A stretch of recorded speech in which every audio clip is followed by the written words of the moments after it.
Hello and welcome back to Sleepy Time, fairy tales, children's bedtime stories, and meditation designed to make bedtime a dream. In a time before shadows grew long, there was a kingdom named Harmonia, and it was as joyful as its name suggests. Here, music was the language of the heart. It flowed from the grandest castle towers to the humblest cobblestone streets. Melodies were woven into the very fabric of life. Bakers sang as they kneaded their dough, weavers hummed ancient tunes at their looms, and blacksmiths' hammers rang out in a steady, powerful rhythm. At the very center of this symphony was Princess Lyra. Her kindness was legendary, but her voice was divine. It was said that when Lyra sang, flowers would turn their heads to listen, and the sun itself would linger a moment longer in the sky. Her song was the kingdom's greatest treasure, a constant reminder of the beauty and goodness in the world. But where there is great light, shadows are often cast.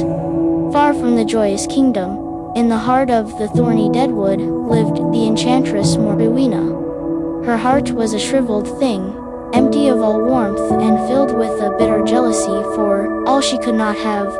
From a pool of scrying water, she watched the kingdom of Harmonia, and the sound of their happiness was like a poison to her ears. Most of all, she despised Princess Lyra. She could not stand the purity and love in the princess's voice, for it reminded her of all the beauty she had turned her back on long ago. Morwenna vowed that if she could not have such joy, then no one would. She would silence their world forever. Under the cloak of a moonless night, Morwenna gathered her dark powers. She chanted an ancient, spiteful incantation, a spell woven from silence and sorrow. From her wretched forest, a creeping mist of sickly green and black energy slithered towards the sleeping kingdom.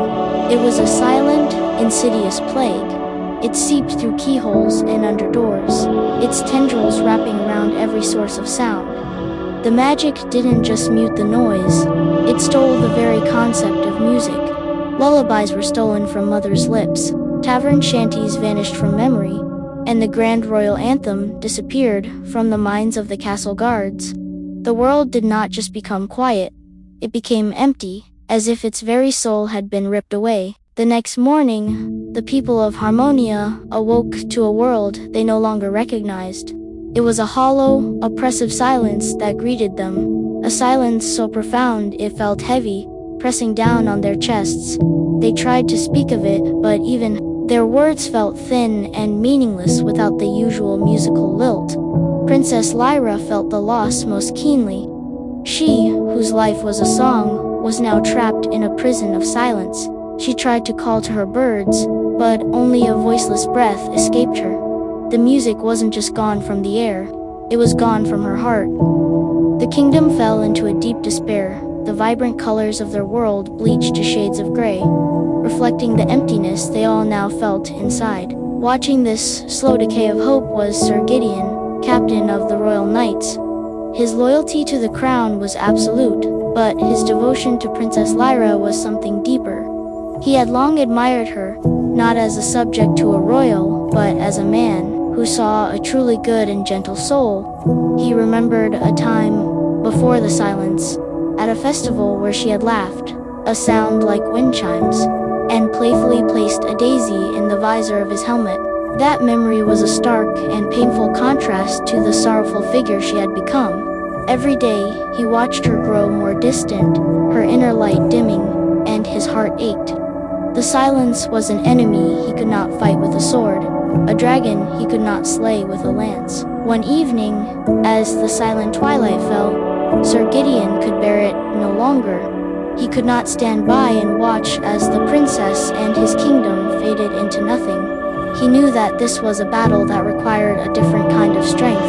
He went to the armory, the familiar scent of oil and steel, usually a comfort, but tonight it felt inadequate. He took up his finest armor, not for a tourney or for war, but for a quest. As he polished the silver plate, he made a decision. He would be the one. He would seek a cure, no matter the cost.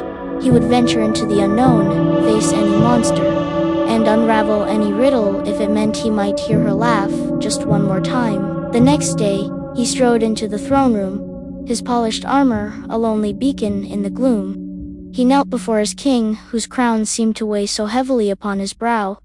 "Your Majesty?" Gideon's voice was clear and strong, a stark contrast to the oppressive silence. "I have come to ask your leave. I cannot be idle while our kingdom suffers." Legend speaks of the crystal caves, where the echoes of all songs are kept. It speaks of a forgotten melody, a song of pure happiness, powerful enough to break any curse.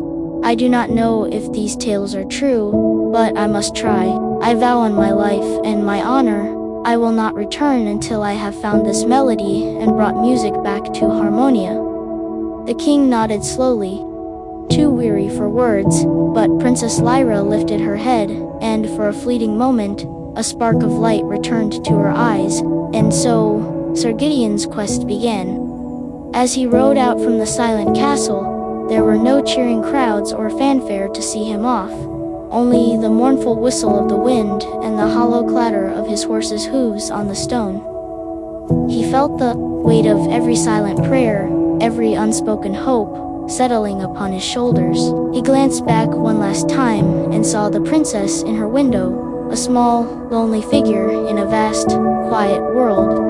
Their eyes met across the distance, and in that silent gaze, a promise was exchanged. He turned his face towards the horizon, his heart both heavy with the task ahead and buoyed by the one reason he had to succeed.